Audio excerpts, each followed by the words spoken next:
Faktakini.info. Laknatullah, Densus 88 menodai kemuliaan muslimah, menerobos kamar santriwati yang sedang tidak menutup aurat. Saya melihat ke arah ke rumah takfir, rupanya mereka sudah pergi ke asrama putri yang waktu itu mereka sedang melakukan ujian hataman. Dan mereka langsung, kata kakak juga mereka langsung masuk, karena pada waktu itu sebagian kami ada yang belum sempat menutup aurat itu. Jadi sempat terlihat juga oleh mereka aurat. Tapi saya nggak tahu, cuma itu cerita anak. Jadi kita tuh lari semuanya kaget, soalnya ini kok masuk tanpa izin. Kaget dan sangat marah setelah mendengar penuturan kronologi penangkapan Ustadz Dr. Farid Ahmad Okbah, Ustadz Dr. Ahmad Zain An-Najah, dan Ustadz Dr. Anung Al-Hamad. Selain tidak memperhatikan proses prosedur hukum, anggota Densus 88 juga telah melecehkan kemuliaan muslimah yang dijaga oleh umat Islam. Menjalankan tugasnya tidak menghargai keyakinan nilai-nilai norma umat Islam. Di antaranya di dalam ajaran Islam itu kaum wanita muslimah itu dimuliakan, dihormati, dihargai.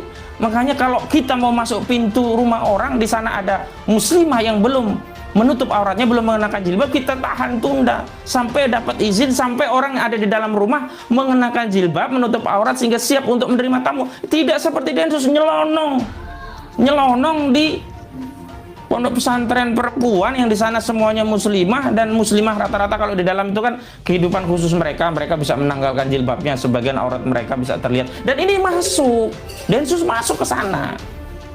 Makanya santriwati itu dikabarkan ketakutan, ada yang ketakutan, ada yang malu juga, karena apa ya, auratnya jadi terlihat.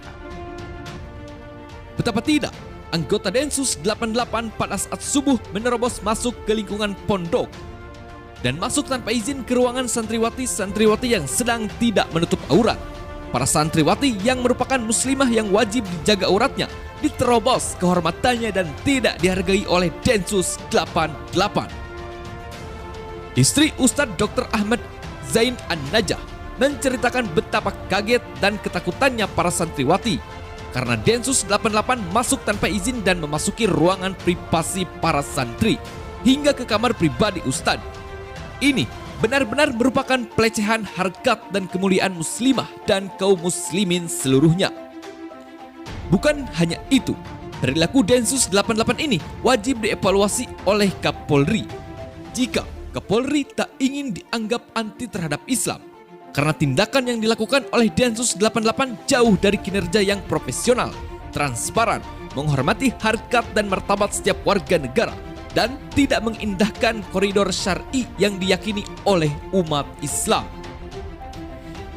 Beberapa catatan hitam perilaku Densus 88 pada saat penangkapan Ustadz Dr. Farid Ahmad Okbah dan dua lainnya adalah sebagai berikut.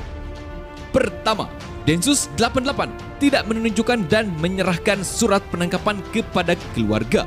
Padahal, KUHP mengatur setiap penangkapan harus disertai surat tugas dan surat penangkapan, dengan dijelaskannya uraian ringkas tindak pidana yang dipersoalkan.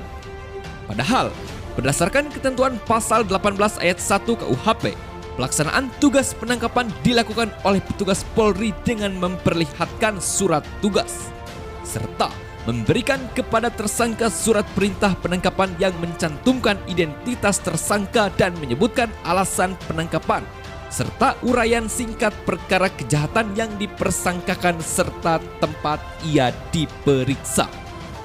Sampai saat ini, keluarga tidak diberikan dasar penangkapan, salinan surat penangkapan, serta di mana tempat pemeriksaan Ustadz Dr. Farid Ahmad Okbah, Ustadz Dr. Ahmad Zain An-Najah, dan Ustadz Dr. Anung Al-Hamad. Ketika didesak, alasannya Densus hanya mengatakan nantinya akan dijelaskan di pengadilan.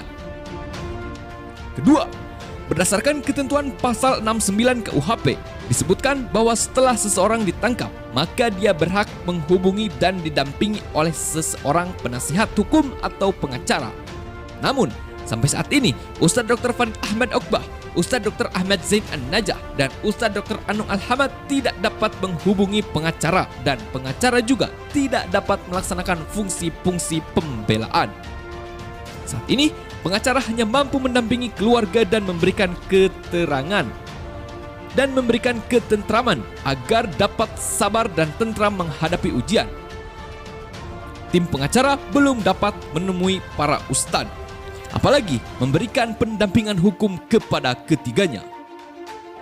Ketiga, pengambilan sejumlah barang milik Ustadz Dr. Farid Ahmad Okbah, Ustadz Dr. Ahmad Zain An-Najah, dan Ustadz Dr. Anung tidak disertai berita acara penyitaan, sehingga pengambilan barang bukti yang dilakukan oleh Densus 88 lebih mirip perampokan. Lalu, atas dasar apa Densus menyita? Kalau bukti dikembalikan, apa jaminannya semua bukti dikembalikan? Sementara tidak ada daftar bukti saat penyitaan. Sebenarnya, kalau murni penegakan hukum, Densus 88 tidak perlu melakukan penangkapan. Densus 88 bisa melakukan pemanggilan karena alamat Ustadz Dr. Farid Ahmad Okbah, Ustadz Dr. Ahmad Zain An-Najah, dan Ustadz Dr. Anung Al-Hamad sangatlah jelas. Ketiganya juga punya posisi dan kedudukan yang jelas sehingga tidak mungkin akan mangkir apalagi melarikan diri. Kekuasaan. Dalam konteks penegakan hukum ini kan bukan orang yang tertangkap tangan harus langsung ditangkap, bukan maling ketahuan langsung ditangkap, bukan pula orang yang dalam proses pencarian atau DPO daftar pencarian orang sehingga kalau tidak ditangkap khawatir lari ya. Ini saya tegaskan sekali lagi ya. Dr. Farid Ahmad Okbah, Dr. Ahmad Zain An-Najah, dan Dr. Anung Al-Hamad ini orang yang jelas. Aktivitasnya di tengah umat diketahui, masyhur bahkan. Dan alamat rumahnya jelas. Sehingga kalau diawali dengan tindakan permulaan berupa pemanggilan, saya yakinkan, saya jamin beliau-beliau ini datang menghadiri, memenuhi panggilan, tidak akan lari, tidak akan menghilangkan barang bukti, tidak akan mengulangi tindak pidana apa yang dituduhkan tadi. Tetapi kenapa kok langsung ditangkap gitu? Ini kan yang jadi soal. Dan sekali lagi, ini narasinya bukan narasi proses penyidikan awal, ini kan pengembangan. Densus bekerja memang berdasarkan ketentuan Undang-Undang Nomor 5/2018 tentang terorisme. Namun, undang-undang ini juga tidak boleh menyimpangi KUHP. Tidak boleh atas dalih memberantas terorisme, Densus 88 justru melakukan tindakan teror kepada warga negara yang baru berstatus terduga. Lagi pula, apa yang dilakukan Densus 88 ini bukannya memberantas terorisme, justru menimbulkan teror, ancaman, dan ketakutan di tengah-tengah masyarakat.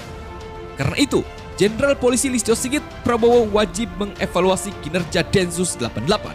Jika tidak, dikhawatirkan Kapolri akan dianggap anti-Islam karena membiarkan Densus 88 bertindak di luar batas dan mencederai batasan dan nilai-nilai yang diyakini oleh umat Islam.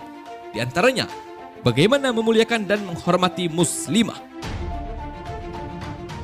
Oleh Ahmad Khosinuddin, anggota tim advokat pembela ulama. Pak Kapolri, tolong dievaluasi Densus 88 karena tindakan penegakan hukum yang dilakukan oleh anggota Anda, penyidik yang berasal dari Detasemen Khusus Anti Teror 88, itu dalam menjalankan tugasnya tidak menghargai keyakinan nilai-nilai norma umat Islam.